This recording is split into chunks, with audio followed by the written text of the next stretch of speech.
Perkenalkan, nama saya Elis. Di sini saya akan berkisah tentang psikologi kepribadian karya Dr. Agus Sujanto. Yuk dengerin. Teori kepribadian Pancasila. Sebagai bangsa yang sedang membangun, setelah mencapai kemerdekaan nasionalnya, bangsa Indonesia telah bertekad melaksanakan pembangunan di segala lapangan lewat pola-pola rencana pembangunan 5 tahunnya. Pembangunan itu meliputi seluruh aspek kebutuhan kehidupan yang pada umumnya dibedakan atas aspek material dan aspek spiritual.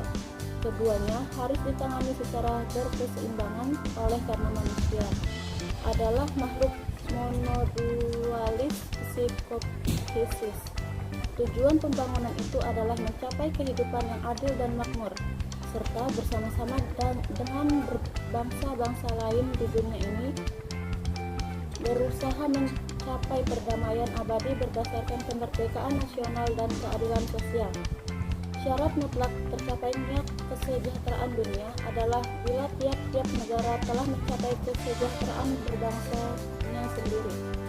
Di dalam melaksanakan pembangunan ini, di antara kedua aspek itu, pembangunan dalam lapangan spiritual adalah yang paling sukar, oleh karena objeknya yang abstrak. Setelah hasilnya harus dapat dinyatakan di dalam kehidupan sehari-hari sebagai suatu perbuatan, suatu tindakan, atau suatu kepribadian. Keharusan semacam itu adalah suatu tuntunan mutlak bagi tiap-tiap bangsa, agar dengan demikian bangsa-bangsa lain di dunia dapat mengenal dengan baik. Sehingga oleh karenanya segera diketahui bagaimana cara-cara yang harus ditempuh di dalam usaha bekerja sama, saling membantu, dan di situ pihak dan di pihak lain adalah untuk dapat diketahui dasar, tujuan, dan perjuangan hidup bangsa itu. Tetapi sebagian tujuan hidup dan kehidupan bangsa memanglah harus demikian, agar tujuan itu tetap menjadi pelita perjuangan hidup sepanjang hayatnya, yang tidak akan kunjung tercapai. Tujuan yang ideal abstrak yang harus dapat diperbuat dengan nyata dalam kehidupan sehari-hari bukanlah suatu tujuan yang harus dicapai dengan sekedar memerlukan tenaga, biaya, dan waktu, melainkan memerlukan pemikiran yang dalam, perumusan yang jelas, metode yang tepat dan lengkap bagi penanganannya, sehingga dengan demikian diharapkan beberapa kesulitan dapat diatasi demi tercapainya tujuan tersebut. Dasar-dasar kepribadian Pancasila. Jika para ahli teori kepribadian menyusun teorinya berdasar unsur-unsur sehingga menggambarkan kepribadian manusia secara atomis, yang beranggapan bahwa jika manusia tidak lain adalah hasil kerja otak yang dapat ditransfer dari bagian otak yang satu ke bagian otak yang lain.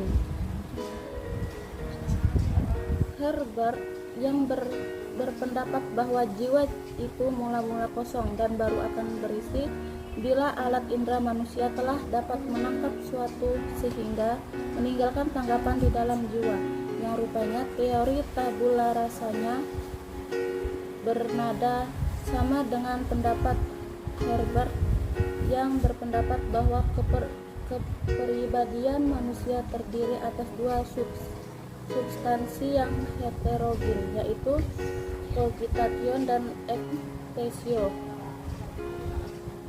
Wundt yang berpendirian bahwa kesadaran manusia itu hanya beri kesan-kesan pengindaran perasaan-perasaan sederhana.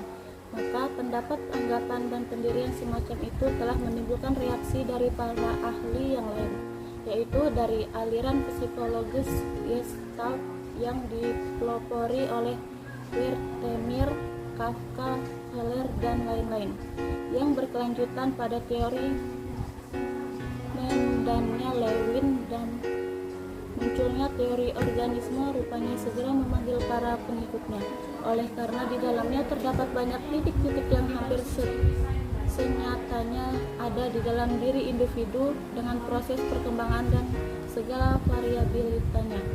Menurut teori ini, kepribadian adalah merupakan suatu keseluruhanlah yang muncul lebih dahulu. Baru kemudian secara samar-samar dan merata nampak bagian-bagian dalam keseluruhan itu. Tiap bagian telah menempati tempatnya sendiri, dengan fungsinya sendiri yang tertentu, yang ditentukan oleh berfungsinya seluruh keseluruhan itu. Sebaliknya, keseluruhan juga baru akan dapat berfungsi bila tiap bagian telah ada dalam keseluruhan itu. Tapi buktinya keseluruhan itu sama dengan jarumlah bagian-bagian.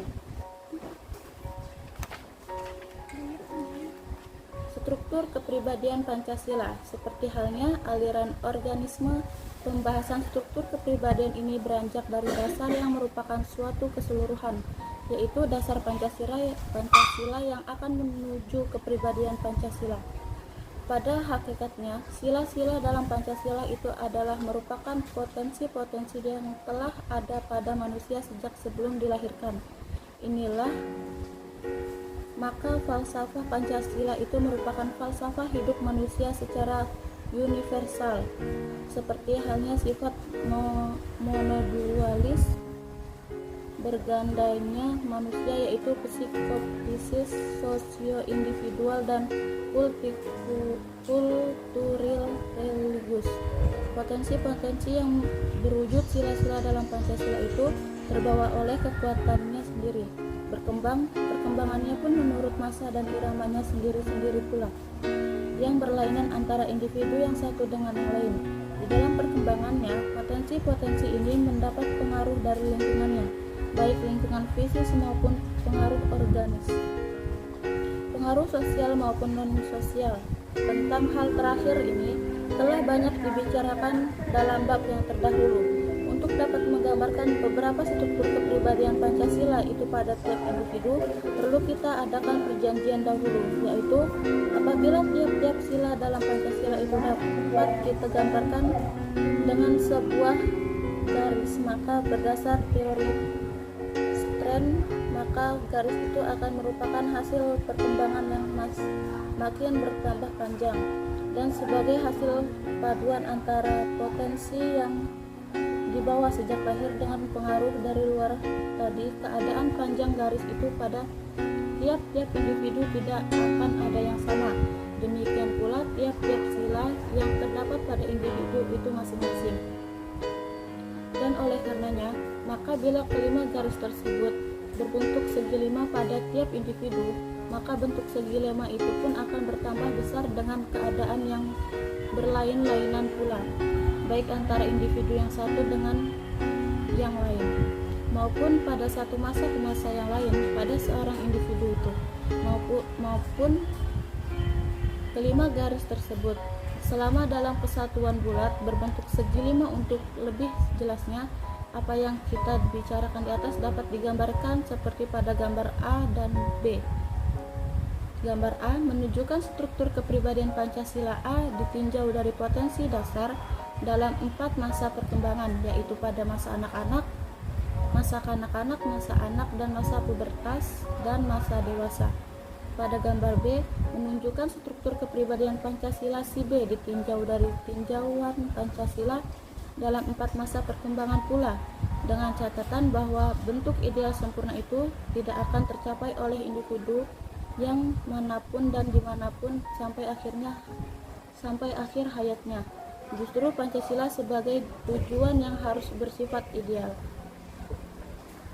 Jadi hanya itu yang bisa saya sampaikan. Terima kasih. Wassalamualaikum warahmatullahi wabarakatuh.